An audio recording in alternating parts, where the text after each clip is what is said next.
Subscribe करें हमारे YouTube channel को और बेल आइकन को प्रेस करें हमारे लेटेस्ट वीडियोस को देखने के लिए।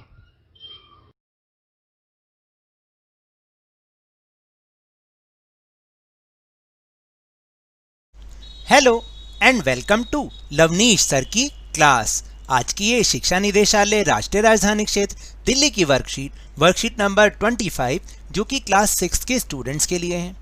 यह ली गई है सामाजिक विज्ञान के भूगोल विषय से और जिसमें हम समझने की कोशिश करेंगे पाठ नंबर 5 पृथ्वी के प्रमुख परिमंडल। और जिसमें पिछली बार आपको याद है हमने परिमंडल के बारे में पढ़ा था कि जैसे स्थल मंडल, जल मंडल, इनके बारे में। आज हम महाद्वीपों के बारे में पढ़ेंगे कि आखिर महाद्वीप होते क्या हैं, दुनिया में कितने महाद्वीप हैं, कौन सा सबसे बड़ा महाद्वीप है, इसके बारे में कुछ जानकारी प्राप्त करेंगे। तो शुरुआत करते हैं मेरे साथ और समझने की कोशिश करते हैं। तो देखिए, सबसे पहले यहाँ पर पूरी दुनिया को एक चित्र में दिखाया गया है जो कि बहुत ही मज़ेदार भी है और आकर्षक भी है।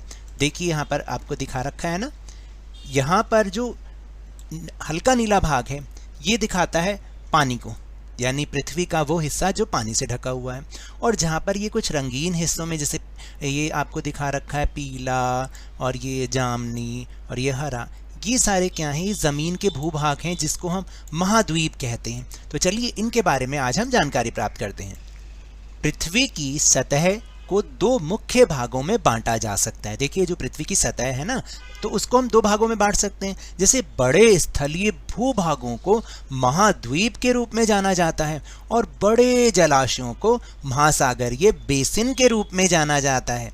दोनों का नाम याद रहेगा ना, जो बड़े स्थलीय भूभाग हैं उनको महाद्वीप और जो बड़े जलाशय हैं उनको महासागरीय बेसिन के नाम से जाना जाता है।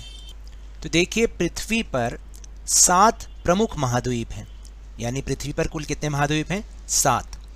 ये विस्तृत जल राशि के द्वारा एक दूसरे से अलग हैं और ये आपने अभी मैंने ऊपर चित्र में आपको दिखाया भी कि ये अलग अलग हैं। बहुत कभी पहले ये एक बहुत बड़े भूभाग का हिस्सा थे, लेकिन इसके बारे में हम अगली क्लासों में पढ़ेंगे। अभी हम केवल यही जान लें कि हमारी इस पूरी दुनिया में 7 महाद्वीप हैं जो कि विस्तृत जल राशि के द्वारा एक दूसरे से अलग हैं, यानी इनके बीच में वो महासमुद्र है, महासागर है। ये महाद्वीप कौन कौन से हैं चलिए जानते हैं।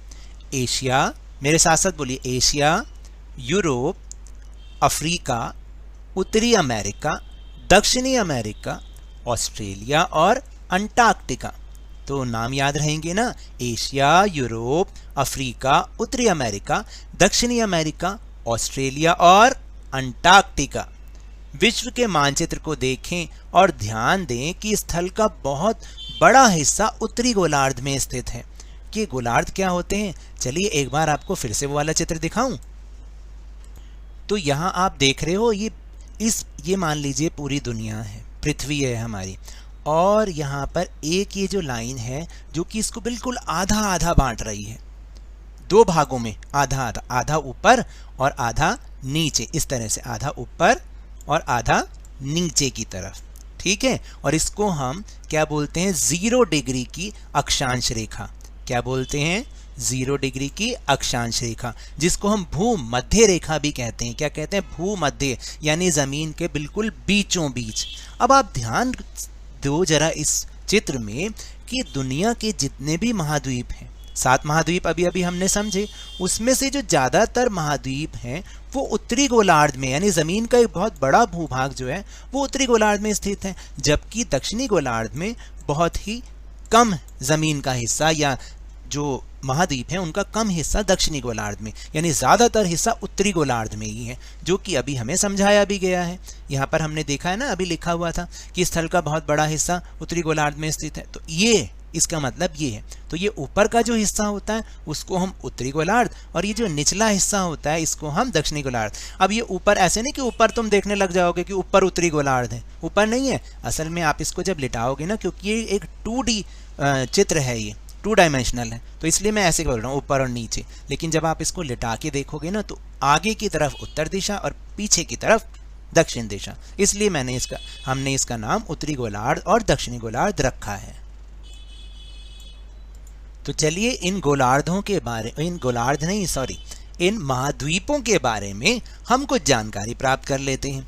आज केवल 3 के बारे में जानकारी प्राप्त कर रहे हैं। अगली वर्कशीट में हम अगले महाद्वीपों के यानी जो बाकी बच गए हैं उन महाद्वीपों के बारे में जानकारी प्राप्त करेंगे।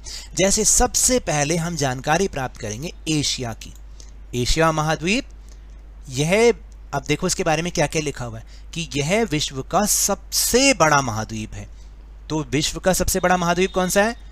एशिया, जिसमें हमारा देश भारत भी आता है, याद रखिएगा। इसमें पृथ्वी के कुल क्षेत्रफल का लगभग 1/3 हिस्सा शामिल है, यानी जितना पूरा पृथ्वी का क्षेत्रफल है ना, उसका 1/3 हिस्सा इसमें शामिल है। यह पूर्वी गोलार्ध में स्थित है। अब आप कहेंगे अभी तो हमने बोला कि उत्तरी गोलार्ध और दक्षिणी गोलार्ध, तो देखिए हम इसको आगे भी 2 भागों में बांट सकते हैं। जैसे उत्तरी और दक्षिणी तो है ही, लेकिन हम इसको जब दाएं और बाएं में बांटेंगे किससे? देशांतर रेखा से, तो ये पूर्वी गोलार्ध और पश्चिमी गोलार्ध बन जाएगा। तो हमारा देश भारत भी पूर्व में स्थित है ना, तो इसलिए ऐसे बोला गया है। फिर कर्क रेखा इस महाद्वीप में से होकर गुजरती है। कर्क रेखा अभी मैं आपको फिर से दिखाऊंगा। फिर पश्चिम में यूराल पर्वत है जो एशिया को यूरोप से अलग करता है। देखिए एशिया और यूरोप में केवल एक बीच में पर्वत है, जो कि पर्वत श्रृंखला, जो कि क्या करता है। फिर इसके बाद है यूरोप और एशिया के संयुक्त भूभाग को यूरेशिया यानी यूरोप जमा एशिया कहा जाता है। तो मैंने अभी आपको बताया ना, अभी मैं आपको दिखाऊंगा कि यूरोप और एशिया में बीच में एक यूराल पर्वत श्रृंखला है, जिसके कारण वो दोनों अलग अलग हो जाते हैं, और जो उनका संयुक्त भूभाग है उसको हम यूरेशिया कहते हैं। फिर इसके बाद जरा हम यूरोप के बारे में भी समझ लें। यह महाद्वीप एशिया के पश्चिम में स्थित है। आपको दिशाओं का ज्ञान भी होना चाहिए, पश्चिम में। फिर इसके बाद आर्कटिक वृत्त इससे होकर गुजरता है, और यह 3 तरफ से जल से घिरा हुआ है। कौन सा? यूरोपीय महाद्वीप 3 तरफ जल से घिरा हुआ है। और इसके बाद हम पढ़ लें, समझ लें अफ्रीका के बारे में। यह एशिया के बाद विश्व का दूसरा सबसे बड़ा महाद्वीप है, यानी अफ्रीका जो है एशिया के बाद दूसरा बड़ा सबसे महाद्वीप है। यह विषुववृत्त वृत्त या 0 डिग्री अक्षांश महाद्वीप के लगभग मध्य से, इसमें देखिए जो मैंने अभी आपको समझाया था कि जो विषुववृत्त वृत्त या 0 डिग्री की रेखा होती है उसको हम भूमध्य रेखा भी कहते हैं, वो इस महाद्वीप के बिल्कुल बीच में से होकर गुजरती है। अफ्रीका का एक बहुत बड़ा भाग उत्तरी गोलार्ध में स्थित है। यह एकमात्र महाद्वीप है जिससे मकर रेखा, कर्क रेखा, विषुवत रेखा तीनों की तीनों गुजरती हैं। और सहारा का रेगिस्तान जो विश्व का सबसे बड़ा गर्म रेगिस्तान है, वो अफ्रीका में ही स्थित है। याद रखना कि सहारा डेजर्ट कहाँ पर है? वो अफ्रीका में स्थित है।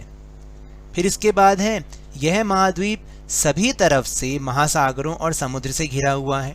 जो एशिया महाद्वीप है ना, सभी चारों तरफ से नहीं, सभी तरफ से, अभी मैं आपको दिखाऊंगा भी, ये जो है समुद्र से और महासागरों से घिरा हुआ है। और एक और बात, जो विश्व की सबसे लंबी नदी है ना, नील नदी, वो भी अफ्रीका से ही होकर गुजरती है।